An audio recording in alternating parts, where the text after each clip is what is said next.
Hello friends, thank you so much for your support. आप लोग अपना प्यार इसी तरह बनाए रखिए क्योंकि हम आपके लिए रिबॉर्न से जुड़ी और रोमांटिक एडवेंचरस कहानियाँ लगातार लाते रहेंगे। तो बिना देर किए चलिए कहानी शुरू करते हैं। जिन शुयान ने झांग युआन की ओर देखा, जिसने जवाब में सिर हिलाया। दरवाजे की कुंडी पकड़कर झांग युआन ने दरवाजा धक्का देकर खोल दिया। दहाड़! इससे पहले कि ज़ोंबी बाहर झपट पाते, जिन शुयान अपनी लंबी तलवार निकालकर अंदर घुस गया। एक तेज और सटीक वार के साथ 3 सड़ते हुए सिर फर्श पर लुढ़क गए। जमीन पर काले खून का ढेर लग गया, लेकिन अपनी कलाई के एक झटके से जिन शुयान ने लाशों को आग लगा दी। कुछ ही मिनटों में लाशें और खून दोनों राख में बदल गए। काली राख के पास खड़े होकर जिन शुयान ने कहा, सबको सूचित कर दो, हम आज रात यहीं रुक रहे हैं। जी कप्तान। किनलुजी और झांग युआन कमरे से बाहर निकले और नीचे की ओर चले गए। उनके जाने के बाद जिन शुयान ने कमरे की जांच की और वॉक इन क्लोजेट अलमारी के अंदर पुरुषों और महिलाओं के बहुत सारे कपड़े देखे। जैसे ही वह गहनों के स्टोरेज की ओर बढ़ा, उसकी नज़र कपल रिंग्स, जोड़ों की अंगूठियों की एक जोड़ी पर पड़ी। कांच का कैबिनेट खोलकर उसने गहनों का छोटा डिब्बा उठाया और उसे करीब से देखा। अंगूठियां सरल थीं, जिन पर निहारिका नेब्यूलर जैसा पैटर्न बना हुआ था, शायद नीलम और हीरे से तैयार किया गया था। अंगूठियां खुद टंगस्टन धातु से बनी थीं। डिज़ाइन को सुंदर, मजबूत और सादा पाकर उसने पुरुषों वाली अंगूठी ली और उसे अपनी अनामिका उंगली रिंग फिंगर में पहन लिया। ये पूरी तरह फिट आए। उसके होठों के कोने पर एक छोटी सी मुस्कान आ गई, क्योंकि उसने एक ऐसे भविष्य की कल्पना की जहां वह और वह एक साथ इन अंगूठियों को पहनेंगे। लेकिन अभी के लिए वह इसे केवल अपने पास ही रख सकता था। उस विचार के साथ उसने अंगूठी निकाली, उसे वापस छोटे डिब्बे में रखा और अपनी अंदरूनी जेब में डाल लिया।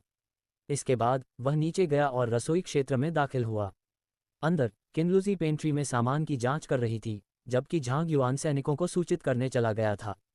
ज्यादा देर नहीं हुई थी कि ट्रक और बख्तरबंद गाड़ियां विला के अंदर आ गईं और प्रवेश द्वार के पास खड़ी हो गईं। अपने वाहनों से बाहर निकलने के बाद उन्हें माली की चौकी गार्डनर्स पोस्ट पर एक मोटा तार मिला और उन्होंने उसका उपयोग गेट को बंद करने के लिए किया। काम पूरा होने के बाद वे विला के अंदर दाखिल हुए और वहां की शानदार सजावट और फर्नीचर को देखा।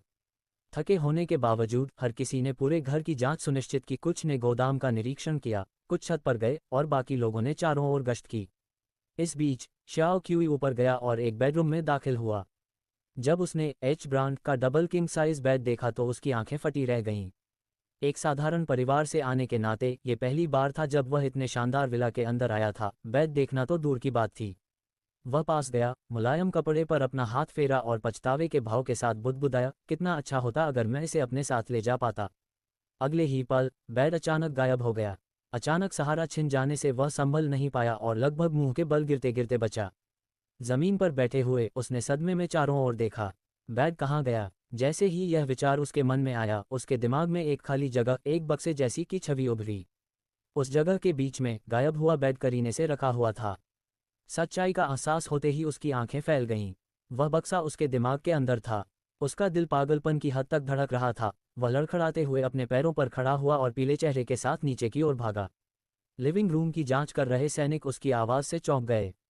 पीछे मुड़ने पर उन्होंने उसे ऐसे भागते हुए देखा जैसे कोई भूत उसका पीछा कर रहा हो, और उन्होंने उसके हाव भाव पर ध्यान दिया। शाओ क्यूई, क्या हुआ? उनमें से एक ने पूछा। शाओ क्यूई ने उनकी ओर देखा और कांपती आवाज़ में कहा, मेरा सिर। तुम्हारे सिर को क्या हुआ? दूसरे सैनिक ने पूछा। मेरे सिर के अंदर कुछ है, शाओ क्यूई ने कहा। उसकी आंखें आंसुओं से लाल हो गईं। सैनिक तुरंत गंभीर हो गए और उसकी स्थिति की जांच करने के लिए दौड़े। जल्दबाजी में जांच करने के बाद उनमें से एक ने माथा सिकोड़कर कहा, शाओ क्यूई, तुम्हारे सिर में कुछ भी गड़बड़ नहीं है।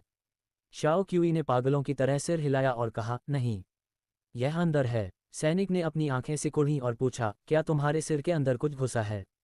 समझाना मुश्किल पाकर शाओ क्यूई उन्हें धक्का देकर आगे बढ़ा और लिविंग रूम की ओर भागा। उसने सोफे पर हाथ रखा और बुदबुदाया, कितना अच्छा होता अगर मैं इस सोफे को रख पाता। अगले ही सेकंड सोफा उनकी आंखों के सामने से ओझल हो गया।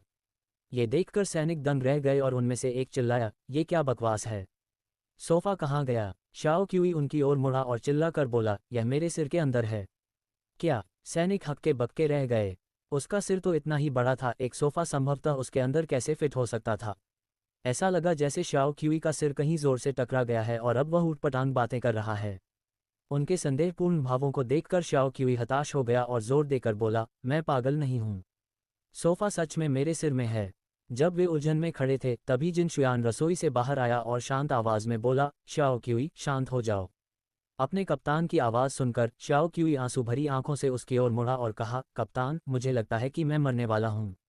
जिन शुयान ने एक गहरी सांस ली। युवा सैनिक के नाटकीय व्यवहार पर अपनी आंखें घुमाने की इच्छा को दबाते हुए कहा, तुम मरने वाले नहीं हो।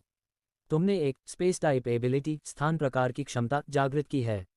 अपने दिमाग को केंद्रित करो और सामान को बाहर निकालने के बारे में सोचो। अजीबोगरीब स्थिति से अभी भी हिला हुआ होने के बावजूद शाओ क्यूई ने सिर हिलाया और जैसा निर्देश दिया गया था वैसा ही किया। एक सेकंड बाद सोफा लिविंग रूम में फिर से प्रकट हो गया। फिर एक और विचार के साथ बड़ा बेड उसके बगल में प्रकट हो गया। शाओ क्यूई ने राहत की गहरी सांस ली और अपना सीना थपथपाते हुए बुदबुदाया, भगवान का शुक्र है, मैं मर नहीं रहा हूँ। जिन शुयान की नज़र बेड पर टिकी रही और फिर उसने पूछा, तुम्हारा स्पेस कितना बड़ा है? बेड के आकार को देखते हुए इसे काफ़ी बड़ा होना चाहिए था। मन ही मन कुछ देर गणना करने के बाद शाओ क्यूई ने उत्तर दिया, कप्तान, मुझे सटीक आकार का तो पता नहीं, लेकिन मुझे लगता है कि यह लगभग 100 वर्ग मीटर है और इसकी ऊंचाई 10 मीटर है।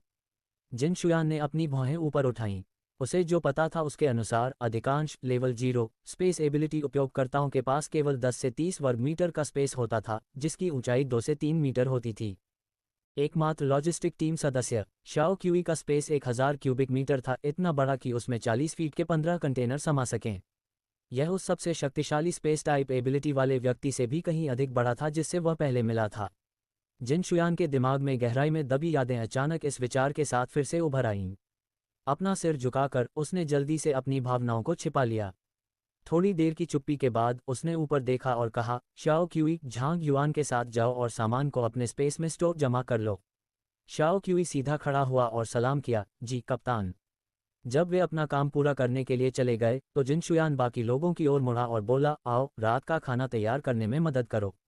सैनिकों ने सिर हिलाया और कामों को आपस में बांट लिया। जो खाना बना सकते थे वे रसोई में चले गए, जो नहीं बना सकते थे उन्होंने कमरों को साफ करने के लिए पोंछे और चिथड़े उठा लिए, जबकि बाकी लोग पानी की टंकी की जांच करने चले गए। ये पता चलने पर कि जमा किया गया पानी अभी भी साफ और इस्तेमाल के लायक है, प्रत्येक सैनिक ने एक बाल्टी उठाई और जल्दी से स्नान किया। उन्होंने बाथरूम में खुद को अच्छी तरह से रगड़ा, अपने शरीर पर जमा धूल और खून को धो डाला। फिर उन्होंने ताज़े पानी का एक और टब लिया, अपने कपड़े धोए और उन्हें सूखने के लिए बालकनी पर टांग दिया। इसी बीच झांग युआन और शाओ क्यूई बाहर ट्रक के पास खड़े थे। अपने सामने रखे सामान को देखते हुए शाओ क्यूई ने कहा, वाइस कैप्टन, उप कप्तान, हर चीज़ को अपने स्पेस में रखने में मुझे बहुत समय लगेगा। आप पहले अंदर क्यों नहीं चले जाते? कोई बात नहीं, मैं तुम्हारे साथ रुकूंगा। अगर कोई खतरा हुआ तो मैं तुम्हारी रक्षा करूंगा, झांग युआन ने जवाब दिया। ठीक है फिर, शाओ क्यूई ने सिर हिलाया। उसने अपना हाथ एक बक्से पर रखा और बुदबुदाया, कितना अच्छा होता अगर मैं इस बक्से को रख पाता। अगले ही पल बक्सा गायब हो गया और उसके स्पेस के अंदर जमा हो गया। झांग युआन देखता रहा कि शाओ क्यूई सामान स्टोर करते समय बार बार वही वाक्य दोहरा रहा था। लगभग 10 मिनट बाद उसने भौहें सिकुड़ी और पूछा, शाओ क्यूई, क्या तुम्हें अपने स्पेस में कुछ भी स्टोर करने से पहले हर बार वह वाक्य बोलना पड़ता है? शाओ क्यूई ने अपने सूखे होठों को चाटा और आह भरते हुए कहा, मुझे तो ऐसा ही लगता है। आप क्यों पूछ रहे हैं, वाइस कैप्टन? एक पल सोचने के बाद झांग युआन ने सुझाव दिया, जब तुम किसी बक्से को छुओ तो सिर्फ कीप रख लो शब्द के बारे में सोचने की कोशिश करो। हालांकि शाओ क्यूई को यकीन नहीं था कि क्यों, फिर भी उसने निर्देशों का पालन किया। उसने अपना हाथ एक बक्से पर रखा और मन ही मन सोचा, कीप। अगले ही सेकंड बक्सा तुरंत गायब हो गया। झांग युआन ने राहत की सांस ली और अपना सिर हिलाया, जबकि शाओ क्यूई अपने हाथ को अविश्वास से देखता रहा। उसके कंधे को थपथपाते हुए झांग युआन ने कहा, बच्चे, काम करते समय अपने दिमाग का थोड़ा और इस्तेमाल किया करो। इतनी बुद्धि के साथ तुम स्पेशल फोर्सेज विशेष बल में भर्ती कैसे हो गए? अपने वाइस कैप्टन की बातें सुनकर शाओ क्यूई विरोध में फुफकारा, वाइस कैप्टन, मैं दूसरों जितना होशियार नहीं हो सकता, लेकिन मैं विस्फोटक संभालने में बहुत माहिर हूँ। स्पेशल फोर्सेज में शामिल होने से पहले मैं बम निरोधक दस्ते बॉम्ब स्क्वाड का मुख्य सदस्य था। झांग युआन ने सिर हिलाया और विषय बदल दिया, ठीक है, ठीक है। जल्दी से काम खत्म करो ताकि हम रात का खाना खा सकें। खाने का नाम सुनते ही शाओ क्यूई के पेट से जोर की गड़गड़ाहट हुई। बिना समय बर्बाद किए उसने बाकी सामान स्टोर करने पर ध्यान केंद्रित किया। अब जब उसे हर बार एक लंबा वाक्य नहीं बोलना पड़ रहा था तो उसकी कार्यक्षमता में काफ़ी सुधार हुआ और उन्होंने मात्र 20 मिनट में सब कुछ उसके स्पेस में स्टोर करना समाप्त कर लिया।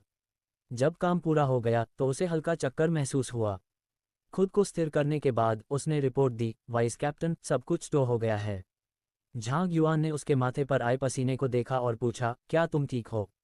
हाथ हिलाते हुए शाओ क्यूई ने कहा, मैं ठीक हूँ, बस थोड़ा चक्कर आ रहा है। जब वे विला में वापस चले तो झांग युआन ने उसे गौर से देखा।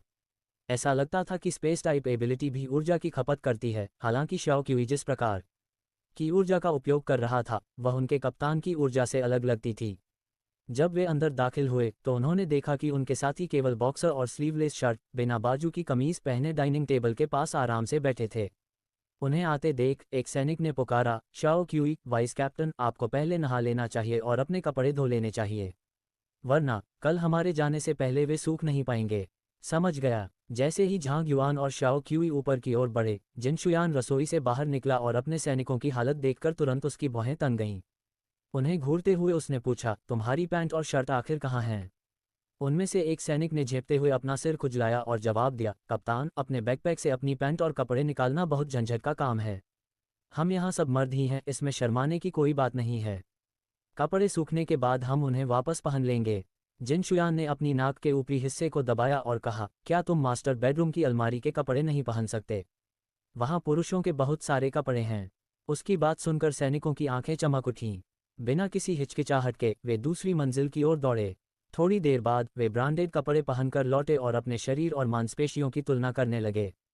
ऐसा लग रहा था कि विला के मालिक की कदकाठी काफ़ी अच्छी थी, क्योंकि अधिकांश कपड़े सैनिकों को आराम से फिट आ रहे थे। केवल 180 सेमी से कम ऊंचाई वालों को पैंट के पैरों को मोड़ना पड़ा क्योंकि वे बहुत लंबे थे। उन्हें इस तरह देखकर जिन शुयान के चेहरे पर एक छोटी सी मुस्कान आ गई। अतीत में वह उनकी रक्षा करने में विफल रहा था और उन्हें उन कृतघ्न, लालची कमीनों के लिए अपनी जान कुर्बान करने दी थी। इस बार वह वही गलती नहीं दोहराएगा। वह अपने भाइयों की रक्षा करेगा और कोई पछतावा नहीं छोड़ेगा। ज्यादा समय नहीं बीता था कि शाओ क्यूई और झांग युआन भी लौट आए और रात का खाना जो जिन शुयान और किनलुजी ने तैयार किया था तैयार था। जैसे ही सब अपनी सीटों पर बैठे, उन्होंने अपनी चॉपस्टिक चलाए और खाना शुरू कर दिया।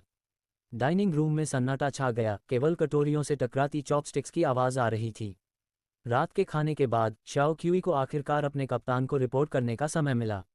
अपने अब भरे हुए पेट को थपथपाते हुए उसने कहा, कप्तान, मैंने सारा सामान अपने स्पेस में पहुंचा दिया है। जिन शुयान ने सिर हिलाया और कहा, अच्छा है। अब से तुम रसद लॉजिस्टिक्स के प्रभारी हो। लड़ाई के दौरान तुम सपोर्ट टीम सहायक दल में रहोगे। जब तक बहुत ज़रूरी न हो, तुम्हें अग्रिम पंक्ति फ्रंट लाइन्स पर जाने की अनुमति नहीं है। मकई बोना। शाओ क्यूई ने अपने कप्तान की बात सुनकर भौहें सिकुड़ी और कहा, लेकिन कप्तान, मैं अपनी रक्षा कर सकता हूँ, मैं लड़ भी सकता हूँ। इससे पहले कि जिन शुयान कोई जवाब दे पाता, सैनिकों में से एक बीच में बोल पड़ा, शाओ क्यूई, क्या तुम्हें अंदाज़ा है कि हमारी सारी रसद सप्लाई तुम्हारे हाथों में है? अगर तुम्हें कुछ हो गया तो हम भूख से मर जाएंगे। इसलिए एक अच्छे बच्चे बनो और हमारे खाने की रक्षा करो। जब उसने ये शब्द सुने तो शाओ क्यूई ने पलकें झपकाईं। इसके बारे में एक पल सोचने के बाद उसे एहसास हुआ कि उसकी भूमिका वास्तव में बहुत महत्वपूर्ण थी। लंबी अवधि की लड़ाइयों में रसद सप्लाई बेहद ज़रूरी थी और उनकी वर्तमान स्थिति को देखते हुए भोजन और संसाधन दुर्लभ थे। इस निष्कर्ष पर पहुंचने के बाद शाओ क्यूई ने अपना सीना थपथपाया और घोषणा की, भाइयों, यह मुझ पर छोड़ दो। मैं अपनी जान देकर हमारे सामान की रक्षा करूंगा।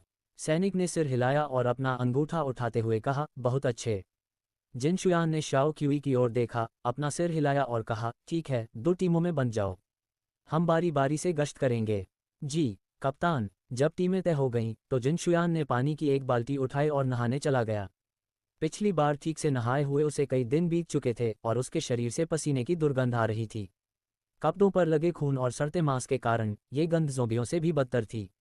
उससे मिलने से पहले उसे खुद को अच्छी तरह साफ करने की ज़रूरत थी ताकि कोई बुरा प्रभाव न पड़े। 40 मिनट बाद वह अपनी मजबूत कमर पर केवल एक तौलिया लपेटे हुए बाथरूम से बाहर निकला, खुद को तरोताज़ा महसूस कर रहा था। अपनी उंगलियों के एक झटके से उसने अपने शरीर के तापमान को बढ़ाने के लिए अपनी शक्ति एबिलिटी का उपयोग किया, जिससे उसके नम बाल और गीला शरीर तुरंत सूख गया। उसके बाद उसने अपने कपड़े धोए और उन्हें टांग दिया। अपनी हथेली फैलाते ही काली आग की 2 लपटें हवा में नाचने लगीं। उनके तापमान को सावधानी से नियंत्रित करते हुए उसने कपड़ों को बिना जलाए सुखाने के लिए उनका इस्तेमाल किया। जब उसके कपड़े और अंतर्वस्त्र पूरी तरह सूख गए तो उसने कपड़े पहने और लिविंग रूम की ओर चल दिया।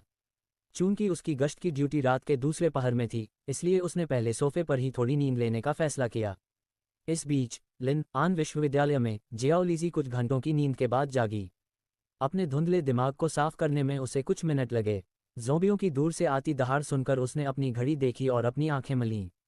रात के 8 बज चुके थे। कोई आश्चर्य नहीं कि दहाड़ने की आवाज़ें तेज थीं। थोड़ी देर हाथ पैर फैलाने के बाद वह अपने स्पेस में दाखिल हुई। अपनी स्पेस टाइप एबिलिटी जागृत करने के बाद ये केवल दूसरी बार था जब उसने ऐसा किया था। घास के मैदान में प्रकट होकर उसने घर की ओर चलने से पहले चारों ओर देखा। जब उसने दरवाज़ा खोलने की कोशिश की तो वह टस से मस नहीं हुआ। एक पल बाद उसे एहसास हुआ कि उसने सारा सामान अंदर ही ढेर कर दिया था, जिससे प्रवेश द्वार बंद हो गया था। अपने दिमाग का उपयोग करते हुए उसने सामान को घास के मैदान के कोने में स्थानांतरित कर दिया और घर को खाली कर लिया। काम पूरा होने के बाद वह अंदर गई और सीधे रसोई की ओर चली गई। उसने उस सूखे मकई की जांच की जिसे उसने पहले तालाब के पानी से भरे एक कटोरे में भिगोया था। ये देखकर कि बीज फूल गए हैं, उसने पानी निकाला और कटोरा बाहर ले आए। काली मिट्टी के पास खड़े होकर उसने वह सब याद करने की कोशिश की जो उसने खेती के बारे में सीखा था। थोड़ी देर बाद भी उसे कुछ याद नहीं आया। उसने आह भरी और बुदबुदाया, कोई बात नहीं, मुझे अगली बार कुछ किताबें ढूंढनी चाहिए। अपने दिमाग का इस्तेमाल कर उसने खेती के कुछ औजार लिए और काम पर लग गई। चूंकि काली मिट्टी पहले से ही भुरभुरी थी, इसलिए उसे जोतने की ज़रूरत नहीं पड़ी और वह सीधे बीज बो सकी। उचित ज्ञान की कमी के कारण वह केवल अपना सर्वश्रेष्ठ प्रयास कर सकती थी और बाकी सब भाग्य पर छोड़ सकती थी। काली मिट्टी केवल 100 वर्ग मीटर में फैली थी, इसलिए उसने 1 घंटे से भी कम समय में बुआई का काम पूरा कर लिया। काम पूरा होने के बाद जियाओ लीजी वापस घर के अंदर गई और बाथरूम में पानी की जांच की।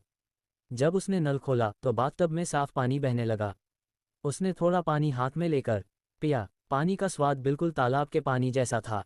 ऐसा लग रहा था कि घर की पानी की आपूर्ति तालाब से जुड़ी हुई थी, फिर भी उसे इसके आसपास कोई पाइप नहीं दिखे थे। एक पल सोचने के बाद जियाओ लीजी ने इस मामले को किनारे रखने का फैसला किया। जब तक उसके पास पानी और बिजली थी, उसे इस बात की परवाह नहीं थी कि वे कहाँ से आ रहे हैं। उसके बाद उसने कपड़े उतारे और देर तक नहाए।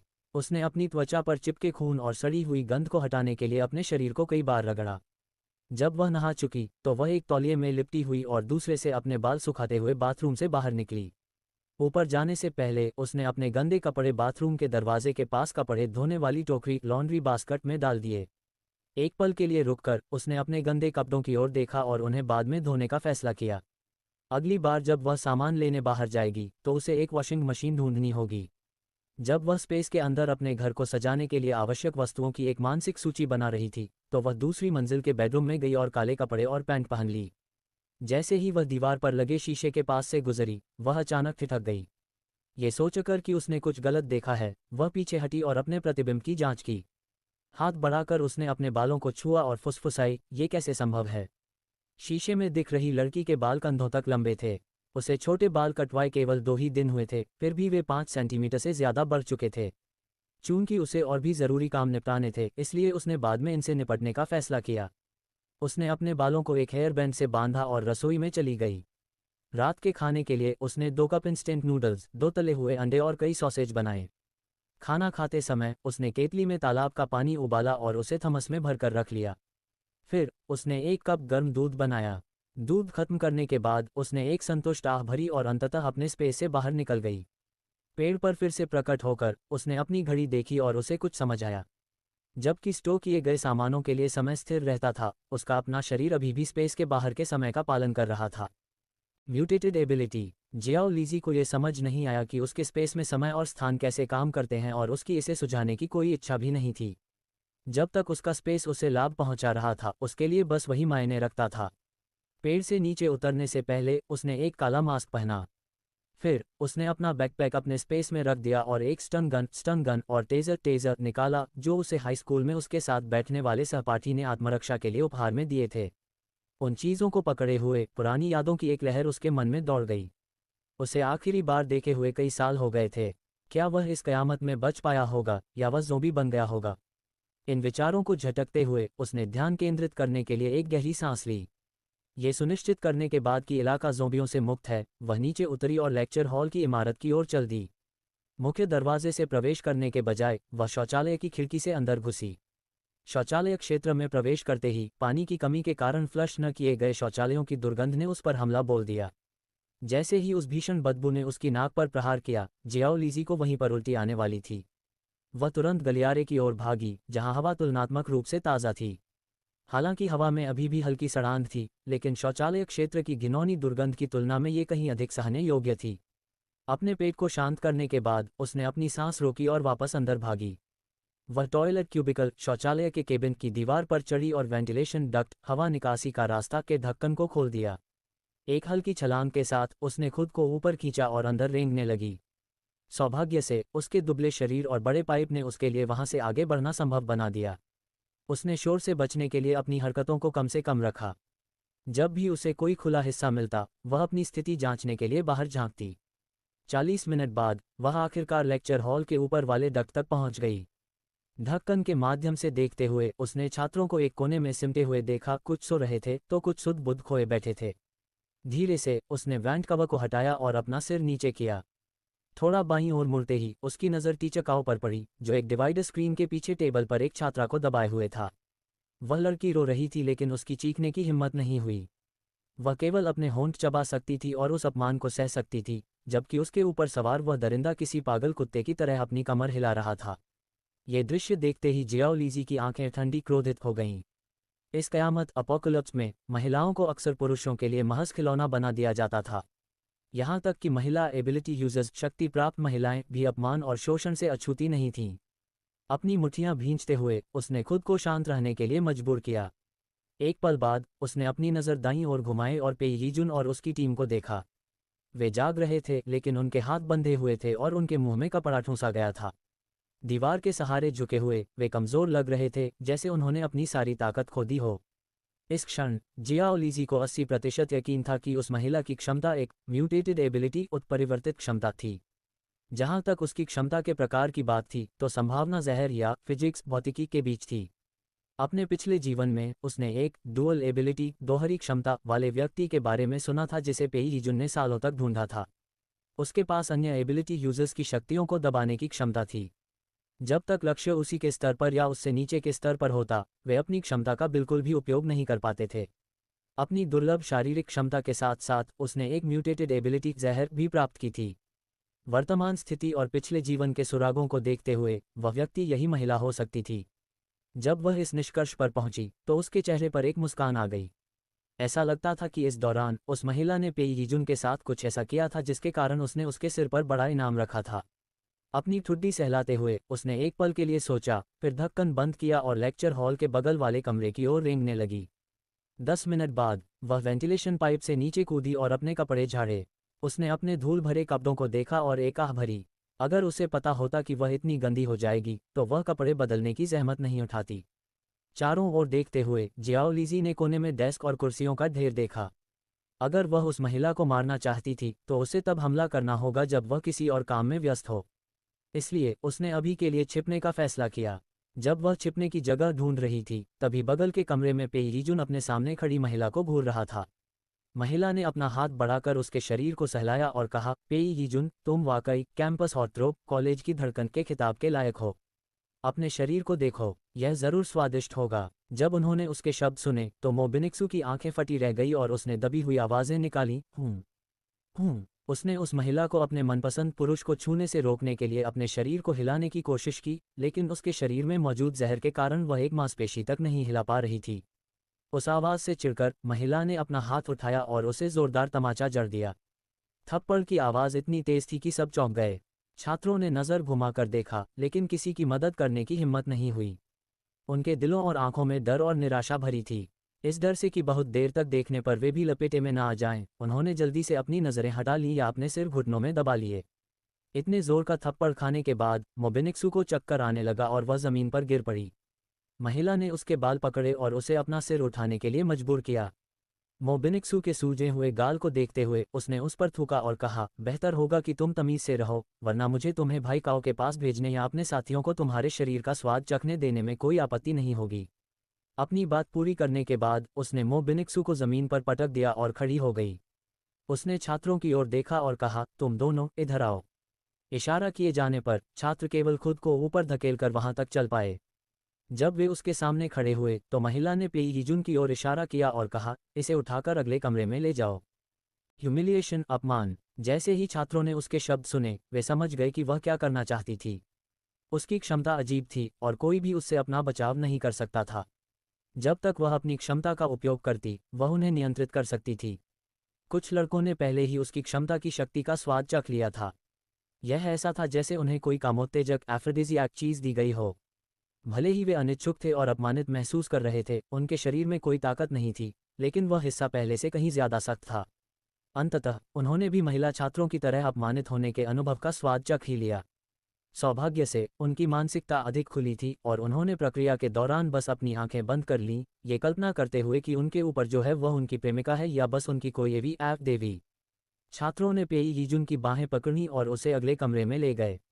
जैसे जैसे वे चल रहे थे, पेई यीजुन ने उन्हें शांति से देखा, लेकिन उसकी आंखों में हत्या का इरादा गर्मी के आसमान की तरह साफ था।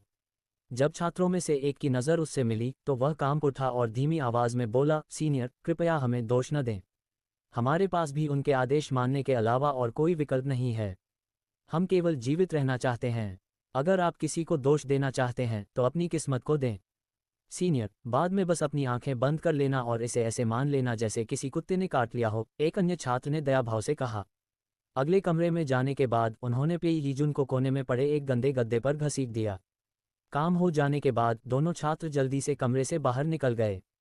कोने में छिपी जियाओ लीजी ने पेई यीजुन की कमजोर हालत देखकर अपनी जुबान से चिट चिट की आवाज निकाली। उसके लाल गालों को देखते हुए वह जरूर उस महिला के जहर के असर में था। गद्दे पर लेटे हुए पेई यीजुन को हवा में और गद्दे से कस्तूरी जैसी गंध आ रही थी। एक पुरुष होने के नाते वह स्पष्ट रूप से समझता था कि यह गंध क्या थी और कहाँ से आई थी। उसकी सांसें और अधिक अनियंत्रित हो गईं और उसने अपने शरीर में गर्मी बढ़ती महसूस की। उसने अपने दिमाग को साफ करने के लिए अपनी जीभ काटने की कोशिश की, लेकिन ऐसा करने के लिए उसके पास कोई ताकत नहीं बची थी। अपनी नज़रें नीचे करने पर उसने देखा कि उसका निचला हिस्सा उभरा हुआ था। उसने अपने शरीर में होने वाली असहज भावना को सहते हुए माथा सिकोड़ा। ऐसा लग रहा था जैसे अनगिनत चींटियां उसके शरीर को काट रही हों और साथ ही उसकी जड़ रूट से दर्द की लहरें उठ रही थीं। उसका दिमाग धुंधला होने लगा क्योंकि उसका शरीर राहत के लिए चिल्ला रहा था। ज्यादा देर नहीं हुई कि वह महिला कमरे में दाखिल हुई और दरवाज़ा बंद कर दिया। जैसे ही वह उसकी ओर बढ़ी, उसने अपने कपड़े उतार दिए। जब तक वह पेई यीजुन के सामने खड़ी हुई, वह पहले ही नग्न हो चुकी थी। घृणा महसूस करते हुए पेई यीजुन ने अपनी आंखें बंद कर लीं, उसे देखने से इनकार कर दिया। ये देखकर महिला धीरे से हंसी और उसके शरीर के ऊपर रेंगने लगी। जैसे ही उसने उसकी कमर पर पैर फैलाकर बैठा, स्ट्रैडल उसने उसके हाथ खोलने के लिए हाथ बढ़ाया और उसके कपड़े उतारने लगी। जैसे ही उसने उसकी शर्ट को उसकी कलाई तक ऊपर धकेला, उसने उसके सुडौल एब्स देखे। अपने होंठ चाटते हुए उसने भारी आवाज में कहा, यीजुन, एक अच्छे बच्चे बनो और विरोध मत करो। जब तक तुम मेरी अच्छी सेवा करोगे, मैं तुम्हारे साथ अच्छा व्यवहार करूंगी। जब वह महिला पेई यीजुन के शरीर को छू रही थी और चाट रही थी, तो उसके दिल में गुस्से की लहर दौड़ गई। उसने अपनी आंखें बंद की और सोचा, मैं भविष्य में आज के इस अपमान को 1000 गुना करके लौटाऊंगा। कोने में उकड़ू बैठी जियाओ लीजी को अपने सामने का नज़ारा देखकर अपनी आंखों में जलन महसूस हुई। उसने पेई यीजुन की ओर देखा और सोचा कि वह किसी भ्रष्ट, अपवित्र किए गए देवता की तरह लग रहा था। जब उसने देखा कि महिला ने उसके बेल्ट की कुंडी खोलनी शुरू कर दी है, तो वह एक पल के लिए हिचकिचाए और फिर कार्रवाई करने का फैसला किया। ऐसा नहीं था कि वह पेई यीजुन के कौमार्य इनोसेंस को बचाना चाहती थी, लेकिन वह वास्तव में उस महिला को अपने सामने मैच्योर कंटेंट का लाइव एक्शन देते हुए नहीं देख सकती थी। अपनी उंगलियों के एक झटके के साथ पानी की 2 सुइयां तेज गति से महिला की गर्दन के किनारे की ओर उड़ीं। इस क्षण पेई यीजुन ने हवा में ऊर्जा का एक हल्का उतार चढ़ाव महसूस किया और अपनी आंखें खोल दीं। जब उसने कुर्सियों के ढेर के पीछे छिपी लड़की को देखा तो उसकी आंखें टिमटिमाईं। जैसे ही पेई यीजुन की आंखें जियाओ लीजी पर टिक गईं, उसके ऊपर बैठी महिला अचानक धीरे से चीखी और उसके शरीर पर गिर पड़ी। जियाओ लीजी ने अपनी ऊर्जा वापस नहीं ली और महिला की वेगस नर्व पर दबाव डालने के लिए अपनी पानी की सुइयों का उपयोग करना जारी रखा। उसने अपने रास्ते में आने वाली कुर्सियों को हटाया और अपने कपड़ों की धूल झाड़ते हुए पास गई। जब वह महिला के पीछे खड़ी हुई तो उसने उसकी बाहें पकड़ी और उसे एक तरफ कर दिया। जैसे ही महिला के शरीर को घसीटा गया, उसका निचला हिस्सा पेई यीजुन के निचले शरीर से रगड़ खा गया, जिससे उसके गले से एक दबी हुई आह निकल गई। उम्फ!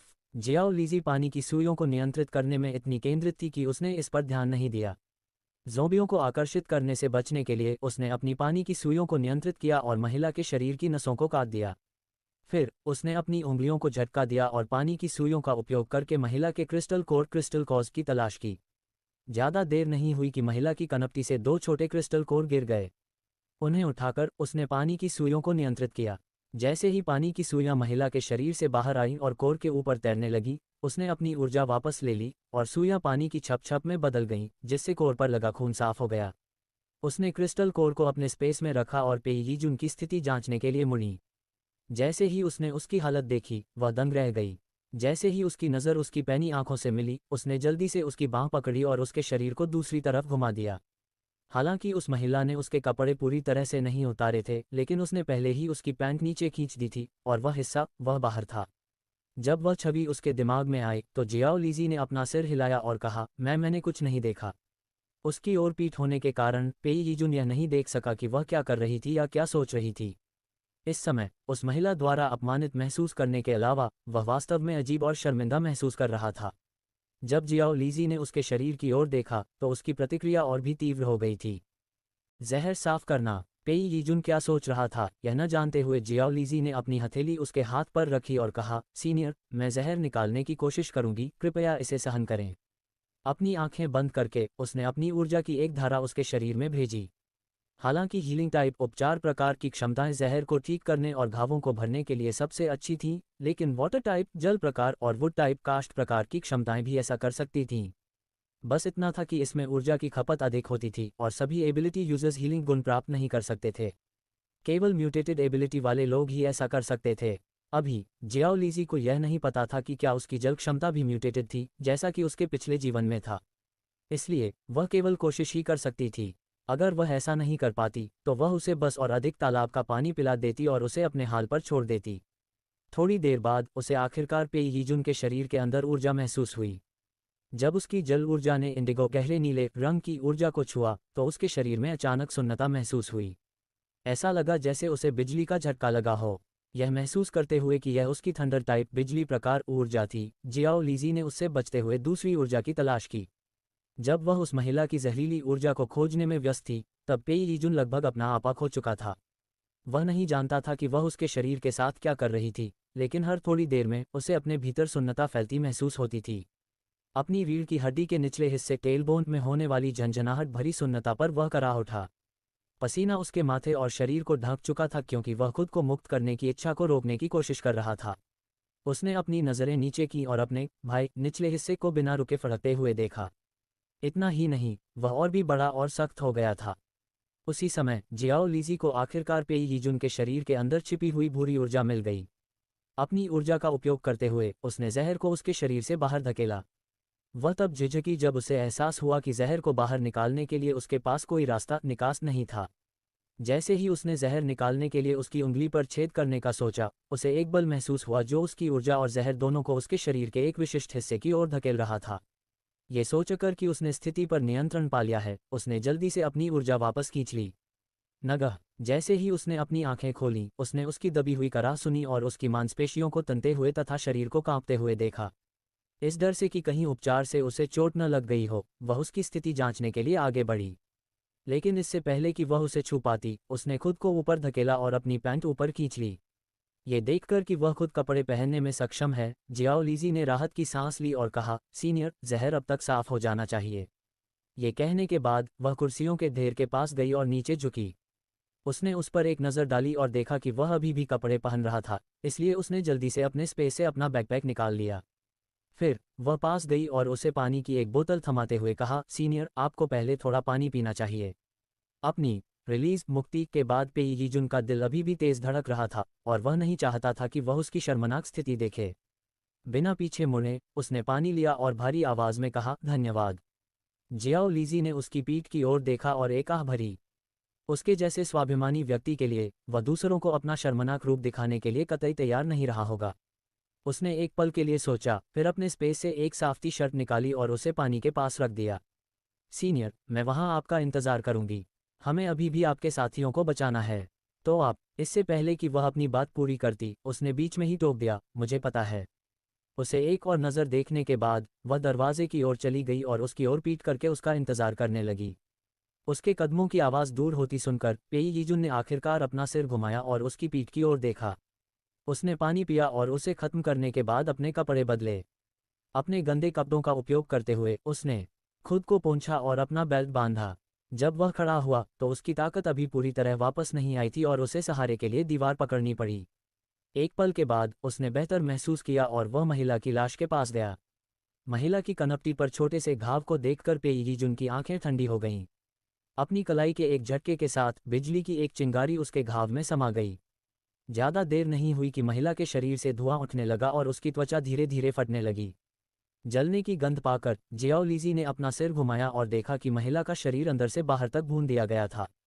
ये देखकर उसने थूक गटका और सोचा कि वह वास्तव में उतना ही क्रूर और छोटा तुच्छ था जितना उसने कल्पना की थी। कैसा बुद्धिमान और उदार व्यक्ति! वह सब बकवास था। 10 मिनट बाद महिला राख में बदल गई।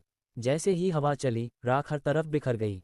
राख के पूरी तरह ओझल हो जाने के बाद ही पे यीजुन ने अपने दिल के गुस्से को थोड़ा शांत होते महसूस किया। वह मुड़ा और उसने देखा कि जियाओ लीजी उसे फटी आंखों से देख रही थी। ये सोचकर कि उसने उसे डरा दिया है, उसने अपनी नज़रें नीची की और पास आया। जब वह उसके सामने था तो उसने कहा, तुम्हारी मदद के लिए धन्यवाद।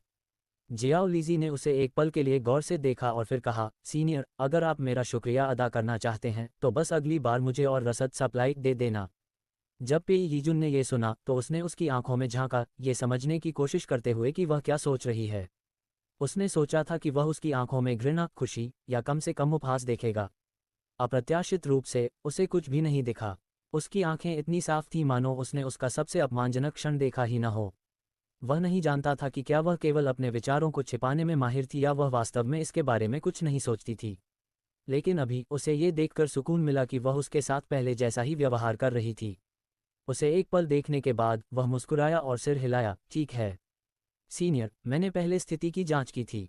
वहाँ टीचर काओ सहित लगभग 8 एबिलिटी यूजर्स हैं, जबकि हम केवल 2 ही हैं। मुझे नहीं पता कि इस समय आपकी कोई योजना है या नहीं, जियाओ लीजी ने कहा। भागना 1। पेई यीजुन ने भी उनकी वर्तमान स्थिति के बारे में सोचा और टीचर काओ के खिलाफ सीधे जाना एक समझदारी भरा निर्णय नहीं था। वे चाहे कितने भी शक्तिशाली क्यों न हो, 2 हाथ 8 पैरों का मुकाबला नहीं कर सकते थे। एक पल के बाद उसने कहा, मेरे बैकपैक में एक सैटेलाइट फ़ोन है। हमें पहले उसे हासिल करना होगा ताकि मैं उन लोगों से संपर्क कर सकूं जिन्हें मेरे पिता ने भेजा है। समय के हिसाब से उन्हें हमारे स्थान से बहुत दूर नहीं होना चाहिए। ये सुनकर जियाओ लीजी ने पूछा, सीनियर, क्या आप उनका इंतज़ार करने की योजना बना रहे हैं? यदि संभव हो तो बेहतर होगा कि टीचर काओ और उनकी टीम को जितनी जल्दी हो सके ख़त्म कर दिया जाए। लेकिन अगर हम ऐसा नहीं कर पाते तो हम उनका इंतज़ार करेंगे और मिलकर हमला करेंगे, पेई यीजुन ने कहा। टीचर काओ और उनकी टीम ने उन छात्राओं के साथ जो किया था उसे याद करके जियाओ लीजी की आंखें काली गुस्से से भर गईं। लेकिन उसने जो कहा था वह सही था। भले ही वह अपने सभी कौशल का उपयोग करके टीचर काओ और उसकी टीम को हरा सकती थी, लेकिन वह अपना तुरुप का पत्ता उजागर नहीं करना चाहती थी। पेई यीजुन और उसकी टीम को ये पता चलने देना कि वह अपनी जल प्रकार की क्षमता का उपयोग करके हमला कर सकती है, पहले से ही उसकी योजना से बाहर था। वह सिर्फ पेई यीजुन के साथियों को बचाने के लिए अपनी ऊर्जा को वापस सोखने की क्षमता को उजागर करने का जोखिम नहीं उठाना चाहती थी। इसके बजाय वह सैनिकों के आने से पहले मो बिनिक्सू को मारने का मौका खोजने की उम्मीद कर रही थी। उसे चुप देखकर पेई यीजुन ने अर्थपूर्ण ढंग से जोड़ा, चिंता मत करो, वेली यांग और बाकी लोगों को नहीं मारेंगे। भले ही वे उन घिनौनी हरकतों को करने की हिम्मत रखते हों, फिर भी वे लोगों को जान से मारने की हिम्मत नहीं करते। जियाओ लीजी उसका छिपा हुआ अर्थ समझ गई, लेकिन उसने अनजान होने का नाटक किया और सिर हिला दिया। अगले ही पल उसने पेई यीजुन के पेट से गड़गड़ाहट की आवाज़ सुनी। उसने उसकी ओर देखा और पूछा, सीनियर, क्या आपको भूख लगी है? पेई यीजुन शर्मिंदा था, लेकिन फिर भी उसने सिर हिलाया और कहा, हमारी रसद सप्लाई छीन ली गई थी। ये सुनकर जियाओ लीजी सब कुछ समझ गई। अपनी रसद छीनने से पहले उन्हें खाने का समय नहीं मिला था। उसने अपने बैकपैक की जिप खोली और ब्रेड का एक टुकड़ा, एक प्रोटीन बार और स्ट्रॉबेरी दूध की एक बोतल निकाली। उसने उन्हें उसकी ओर बढ़ाते हुए कहा, ये लीजिए। खाने की ओर देखते हुए पेई यीजुन ने प्रोटीन बार लिया और कहा, बस एक प्रोटीन बार काफ़ी होगा। नहीं, हमें बाद में लड़ने की ज़रूरत पड़ सकती है। अगर आप खाना नहीं खाएंगे तो आपके पास लड़ने की ऊर्जा कैसे होगी? अगर आपको बुरा लग रहा है तो बस इसे बाद में लौटा देना, जियाओ लीजी ने ब्रेड और दूध को उसकी बाहों में थमाते हुए कहा। क्षण भर की खामोशी के बाद उसने आखिरकार सिर हिलाया और कहा, ठीक है, मैं इसे बाद में लौटा दूंगा। अच्छा है। उसके बाद उसने 2 कुर्सियां खींची और बैठ गई। उसे खाते देख जियाओ लीजी को फिर से भूख महसूस हुई। इसलिए उसने अपने बैकपैक से ब्रेड का एक टुकड़ा और स्ट्रॉबेरी दूध की एक बोतल निकाली। लाल चांदनी के नीचे उन दोनों ने शांति से खाना खाया। खाना खत्म करने के बाद जियाओ लीजी ने धीमी आवाज़ में कहा, सीनियर, हमें ये जगह छोड़ देनी चाहिए। अगर वे आए और उन्होंने पाया कि वह महिला मारी गई है तो वे निश्चित रूप से आपको पकड़ने की कोशिश करेंगे। उसकी बात सुनकर पेई यीजुन ने सिर हिलाया और कहा, ठीक है, मैं आपके छिपने के लिए एक जगह जानती हूँ। चलिए। अपनी बात पूरी करने के बाद जियाओ लीजी खड़ी हुई और अपना बैकपैक उठाया। दरवाज़ा खोलने से पहले उसने बाहर किसी भी आवाज़ को सुनने की कोशिश की। ये पुष्टि करने के बाद कि वहाँ कोई नहीं है, उसने धीरे से दरवाज़ा खोला और उसे पीछे आने का इशारा किया। वे दोनों बाहर निकल गए और अपने पीछे दरवाज़ा बंद कर लिया। इस बार वह वेंटिलेशन पाइप में नहीं चढ़ी, बल्कि इसके बजाय स्टाफ के विश्राम कक्ष की ओर चल दी। जैसे जैसे वे चल रहे थे, जियाओ लीजी को बेचैनी महसूस हुई, जैसे कुछ बड़ा होने वाला हो। एक पल के बाद उसे अचानक अपने पिछले जीवन की कोई बात याद आई। एक झटके में वह अपने स्थान पर रुक गई और बोली, सीनियर, हमें जितनी जल्दी हो सके ये जगह छोड़नी होगी। उसकी बात सुनकर पेई यीजुन ने माथा सिकोड़ा और पूछा, क्या बात है? जियाओ लीजी ने अपनी घड़ी जांची और कहा, मेरे पास समझाने का समय नहीं है, लेकिन आपको मेरा विश्वास करना होगा। उसकी आंखों में घबराहट की चमक देखकर पेई यीजुन ने कहा, हम अपने दोस्तों को पीछे नहीं छोड़ सकते। जियाओ लीजी ने उसकी ओर देखा और उसका दृढ़ संकल्प देखा। एक पल के लिए नफा नुकसान तौलने के बाद उसने अंततः कहा, मैं आपके दोस्तों को बचाने में आपकी मदद करूंगी, लेकिन आप मोबिनिक्सू को अपने साथ नहीं ले जा सकते। हालांकि वह नहीं जानता था कि इस लड़की और मोबिनिक्सू के बीच क्या हुआ था, लेकिन पेई यीजुन की उस लड़की मोबिनिक्सू के बारे में अच्छी राय नहीं थी। इसलिए उसने सिर हिलाया और आसानी से मान गया, ठीक है। सहमति बनने के बाद जियाओ लीजी फायर एक्स आग बुझाने वाली कुल्हाड़ी के बक्से के पास गई और उसे खोलने के लिए अपने हेयर पिन का इस्तेमाल किया। एक क्लिक की आवाज़ के साथ ताला खुल गया। उसने बक्सा खोला, कुल्हाड़ी निकाली और उसे थमाते हुए कहा, अपनी क्षमता एबिलिटी का उपयोग मत करना। पेई यीजुन ने कुल्हाड़ी ली और सिर हिलाया। भले ही वह अपनी क्षमता का उपयोग करना चाहता, उसके पास मुश्किल से ही कोई ऊर्जा बची थी। इसलिए कुल्हाड़ी का उपयोग करना ही बेहतर था। वे दोनों वापस लेक्चर हॉल की ओर भागे। कयामत के बाद की अन्य रातों के विपरीत लाल चांद घने काले बादलों के पीछे छिपा था। बाहर न तो हवा थी और न ही बिजली, फिर भी वातावरण भारी महसूस हो रहा था, जैसे आसमान कुछ दबाने की कोशिश कर रहा हो। जब वे लेक्चर हॉल पहुंचे तो जियाओ लीजी ने अपने बैकपैक से एक स्टन गन निकाली और उसे थमाते हुए कहा, सीनियर, काफ़ी देर हो चुकी है और वे सो गए होंगे। बस पहरेदारों को काबू में करें और अपने दोस्तों को आज़ाद करें। उसकी बातों में कुछ महसूस करते हुए उसने पूछा, तुम कहाँ जा रही हो? मुझे कुछ लेना है। जैसे ही आप अपने दोस्तों को आज़ाद कर लें, अपनी कार ले लें। देर मत करना। अगर मैं 10 मिनट में बाहर नहीं आती तो बस चले जाना, जियाओ लीजी ने उसे याद दिलाया। पेई यीजुन ने उसकी बातों पर माथा सिकोड़ा और उसकी योजना को मना करना चाहा। लेकिन इससे पहले कि वह कुछ कह पाता, वह पहले ही मुड़कर वहां से निकल गई थी। उसने एक पल के लिए उसकी पीठ को देखा और फिर बगल वाले कमरे की खिड़की से बाहर निकल गया। फिर उसने लेक्चर हॉल के अंदर की स्थिति जांचने के लिए खिड़की से झांका। भागना दो। जैसा कि जियाओ लीजी ने कहा था, टीचर काओ की अधिकांश टीम सो रही थी। केवल एक व्यक्ति दरवाजे पर पहरा दे रहा था और दूसरा ली यांग और बाकी लोगों की निगरानी कर रहा था। उसने एक पल के लिए सोचा और लेक्चर हॉल के कोने वाली खिड़की से अंदर जाने का फैसला किया। 5 मिनट बाद वह फर्श पर रेंग रहा था। मंच पोडियम पर रखी कुर्सियों और मेजों को आड़ की तरह इस्तेमाल करते हुए वह उस कोने की ओर बढ़ा जहां उसके दोस्त थे। जब वह करीब पहुंचा तो उसने अपना सिर उठाया और ली यांग को अपनी ओर देखते हुए पाया। उसने उसे चुप रहने का इशारा किया और सावधानी से उस आदमी के पास पहुंचा जो कुर्सी पर ऊँघ रहा था। जैसे ही वह उसके पीछे खड़ा हुआ, उसने अपनी हथेली से उस आदमी का मुंह दबाया और उसकी गर्दन मरोड़ दी।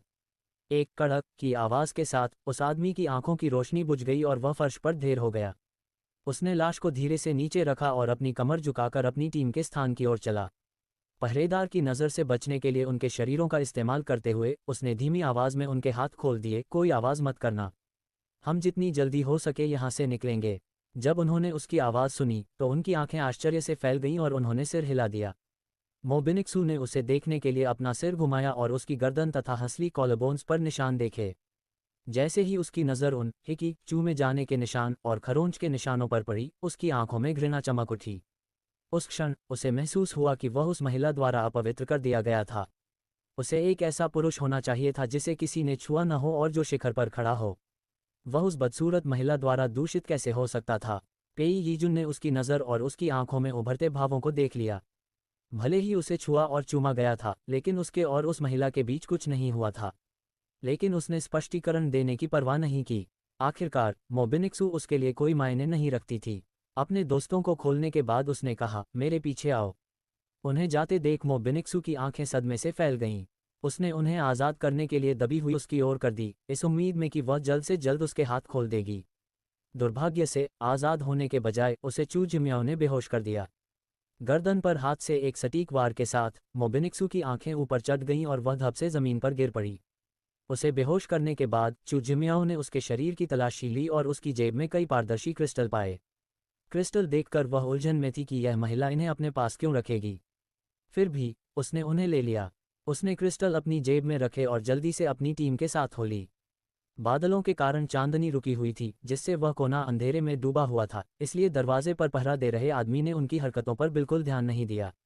पेई यीजुन ने खिड़की से बाहर निकलने से पहले उनके बैकपैक, कुल्हाड़ी और स्टन गन बरामद कर ली और उसकी टीम ने उसका अनुसरण किया। जैसे ही वे प्रवेश द्वार की ओर भागे, उसने कहा, हम प्रवेश द्वार पर जियाओ लीजी का इंतजार करेंगे। ये सुनकर वुड टाइप एबिलिटी यूजर हान जी ने पूछा, भाई पेई, हमारी रसद सप्लाई का क्या? सप्लाई टीचकाओ और उसकी टीम ने छिपा दी है। अगर हम उन्हें वापस पाना चाहते हैं तो हमें इमारत की तलाशी लेनी होगी। अभी हम उनसे लड़ नहीं सकते, पेई यीजुन ने कहा। हान जी ने अपनी मुट्ठियां भींची और कहा, एक दिन मैं उनसे हमारे साथ किए गए व्यवहार का बदला जरूर लूंगा। ये सुनकर दूसरों ने पेई यीजुन की गर्दन की ओर देखा और कुछ नहीं कहा। उनकी नज़रें देखते हुए पेई यीजुन ने अपनी टी शर्ट खींची, निशानों को ढकने की कोशिश की और कहा, मेरे साथ कुछ नहीं हुआ है। ली यांग और अन्य लोगों ने उसकी बात पर सिर हिला दिया। पुरुषों के तौर पर वे जानते थे कि एक महिला द्वारा मजबूर किया जाना कितना अपमानजनक था। ऊपर से वह महिला बुरी और बदसूरत थी। उसके लिए इस मामले को किनारे कर देना सामान्य था, इस बात से अनजान कि उसके भाई उसके लिए बुरा महसूस कर रहे थे। पेई यीजुन ने शांति से कहा, चलो अपनी कार लेते हैं। ठीक है। उसी समय जियाओ लीजी वेंटिलेशन पाइप से नीचे उतरी और स्टाफ के विश्राम कक्ष के अंदर नरमी से उतरी। उसने मुस्कुराहट के साथ अपने सामने रखे रसद के ढेरों को स्कैन किया। हाथ के एक इशारे के साथ उसने सब कुछ अपने स्पेस में स्टोर कर लिया, पीछे धूल के अलावा कुछ नहीं बचा। काम पूरा होने के बाद उसने खिड़की खोली और बाहर कूद गई। वह तीसरी मंजिल पर थी और नीचे उतरने के लिए कोई पाइप नहीं थे, केवल दीवारों पर लगे एसी यूनिट थे। उन्हें पायदान की तरह इस्तेमाल करते हुए वह तेजी से एक से दूसरे पर कूदते हुए नीचे उतर गई। 5 मिनट से भी कम समय में वह जमीन पर पहुंच गई और अपने स्पेस से अपनी कार निकाली। जैसे ही वह ड्राइवर की सीट पर बैठी, एक बारिश की बूंद विंडशील्ड पर गिरी। ये देखते ही उसके हाव भाव बदल गए। बिना किसी हिचकिचाहट के उसने इंजन चालू किया और गैस पैडल दबा दिया। ये जानते हुए कि पेई यीजुन और उसकी टीम प्रवेश द्वार पर इंतजार कर रही थी, वह उनकी ओर तेजी से बढ़ी। जैसे ही वह उनकी कारों के पास से गुजरी, उसने उन्हें संकेत देने के लिए हेडलाइट्स जलाईं। कार के अंदर पेई यीजुन ने संकेत पकड़ लिया और तुरंत पीछे हो लिया। उसके पीछे लियांग ने भी वही किया और साथ चलने के लिए रफ्तार बढ़ा दी। इसी बीच लिन आन विश्वविद्यालय में दरवाजे पर खड़े पहरेदार को आखिरकार कुछ गड़बड़ महसूस हुई। माथा सिकोड़कर उसने अपनी लोहे की छड़ पकड़ी और लेक्चर हॉल के कोने की ओर चला। जब उसने देखा कि लियांग और बाकी लोग चले गए हैं और मो बिनिक्सू जमीन पर पड़ी है, तो उसका चेहरा गुस्से से बिगड़ गया। वह मुड़ा और उसने मो बिनिक्सू के पेट पर जोर से लात मारी। उठो! चोट के धक्के ने मो बिनिक्सू को जगा दिया। वह दर्द से दोहरी हो गई और जोर जोर से खांसने लगी। लेकिन इससे पहले कि वह अपनी सांस संभाल पाती, उस आदमी ने उसके बाल पकड़े और उसे ऊपर खींच लिया। मम्मफ! उसने एक दबी हुई, दर्द भरी चीख निकाली। उसने मुंह का कपड़ा हटा दिया और गुस्से में पूछा, वे कहाँ गए? असामान्य स्थिति। मो बिनिक्सू दर्द सहते हुए हवा के लिए हौंफने लगी। उसकी आवाज़ भारी थी और वह हकलाते हुए बोली, मैं नहीं जानती। चटाक! उस आदमी के थप्पड़ से उसका सिर एक तरफ झटक गया और उसके गाल पर दर्द फैल गया। वे कहाँ गए? उसने फिर से पूछा। मो बिनिक्सू के चेहरे पर आंसू बहने लगे, जो नाक से बहती गंदगी सेमभान के साथ मिल गए, जिससे वह गंदी दिखने लगी। अपना सिर हिलाते हुए वह सुबक कर बोली, मैं सच में नहीं जानती। अभी पेई यीजुन आया और उसने उन्हें छोड़ दिया। उनके जाने से पहले उन्होंने मुझे बेहोश कर दिया था, मुझे नहीं पता कि वे कहाँ गए। वह आदमी उसकी बातों को परखते हुए उसकी आंखों में घूरने लगा।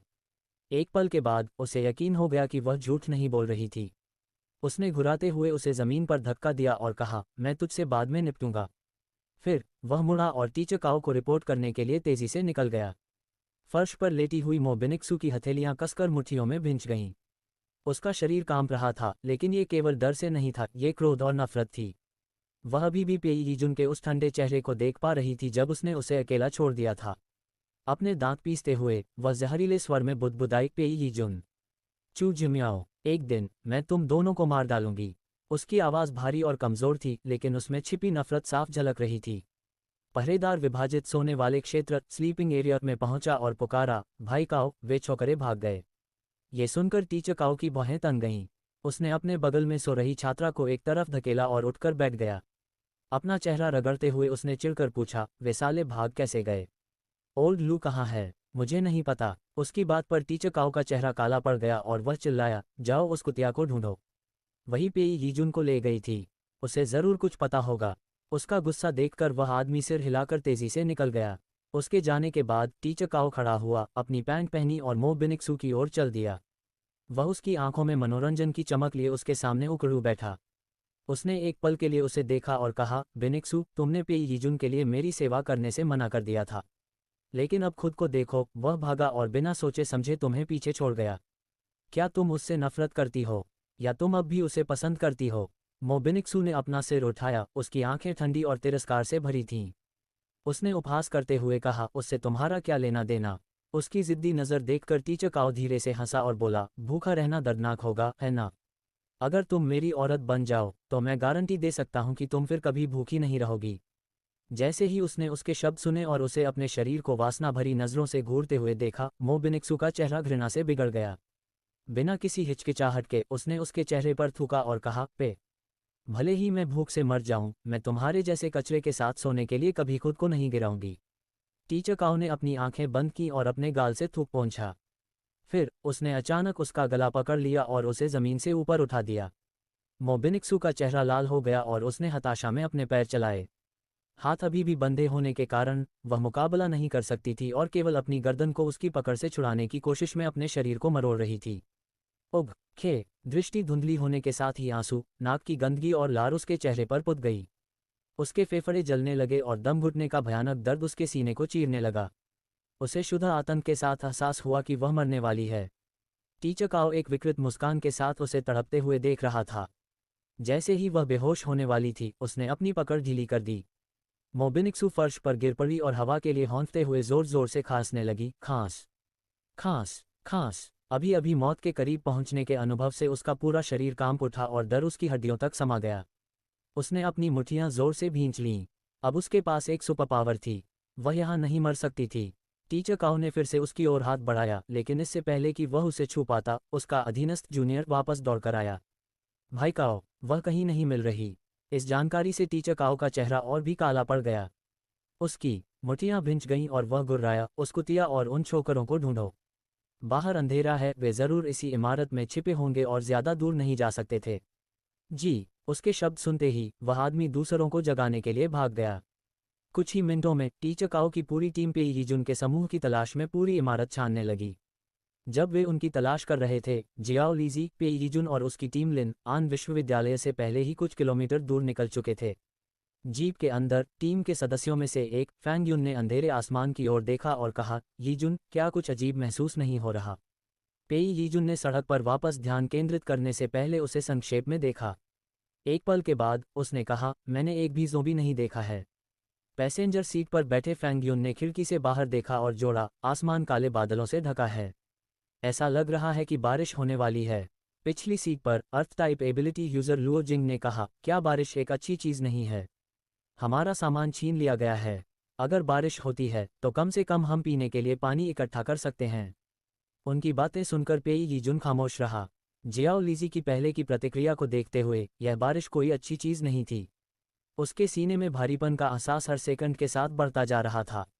उसकी अंतरात्मा कह रही थी कि जियाओ लीजी के पीछे चलना ही जीवित रहने का एकमात्र रास्ता है।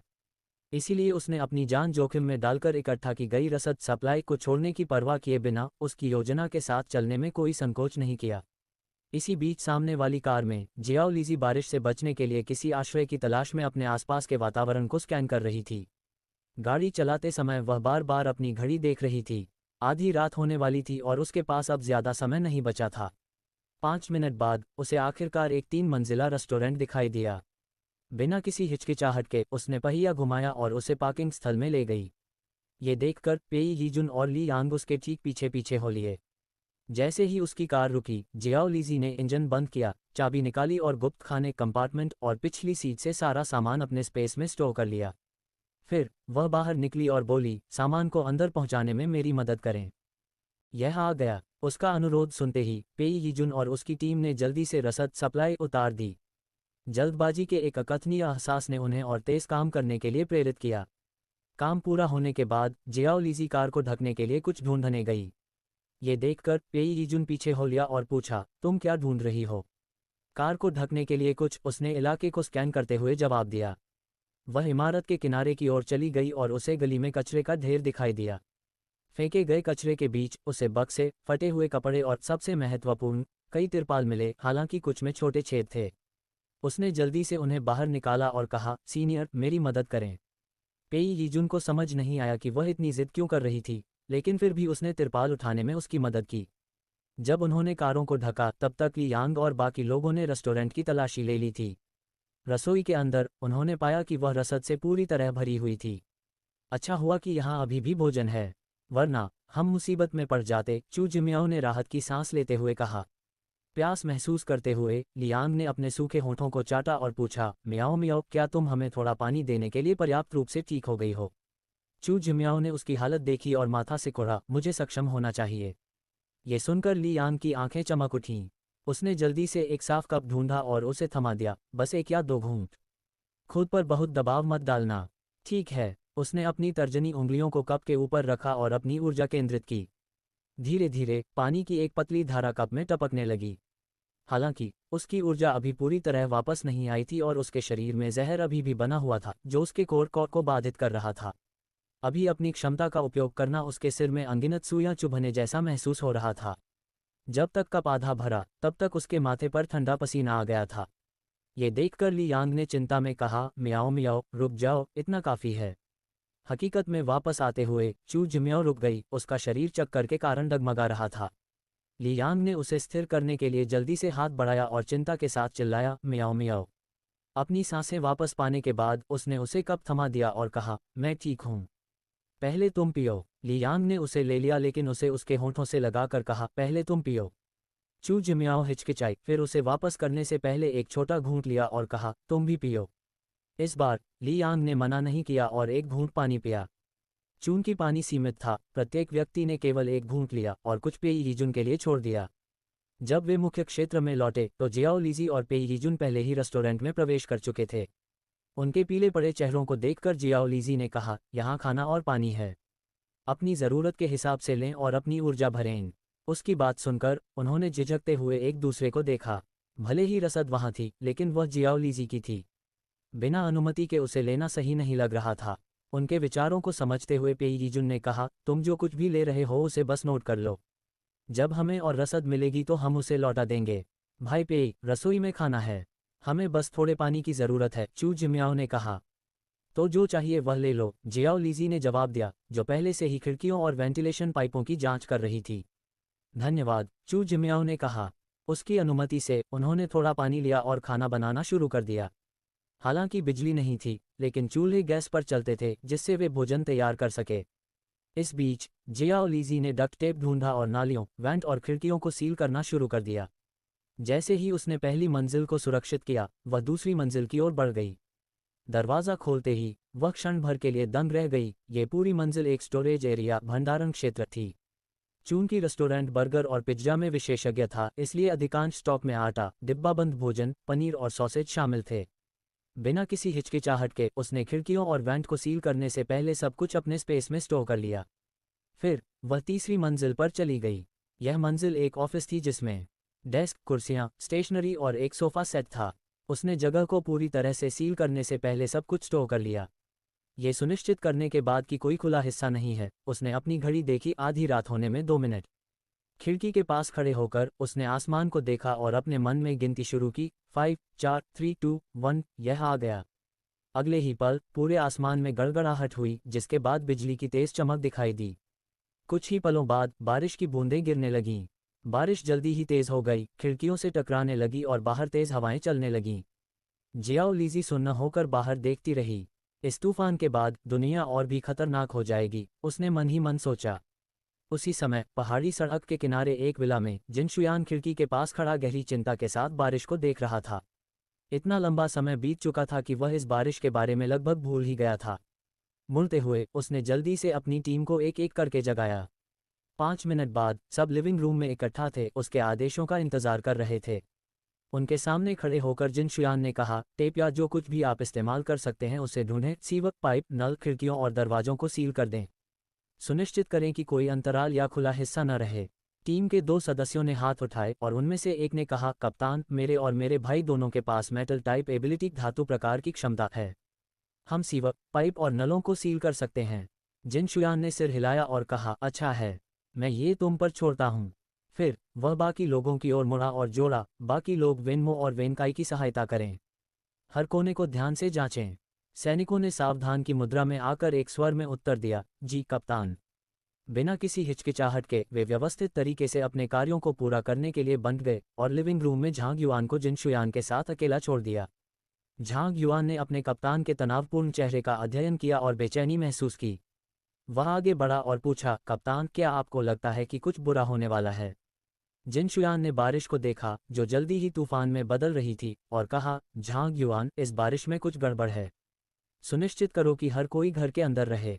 किसी को भी बारिश के पानी को छूने की अनुमति नहीं है। भले ही झांग युआन को समझ नहीं आया कि क्या गलत था, उसने तुरंत सिर हिलाया और उत्तर दिया, समझ गया।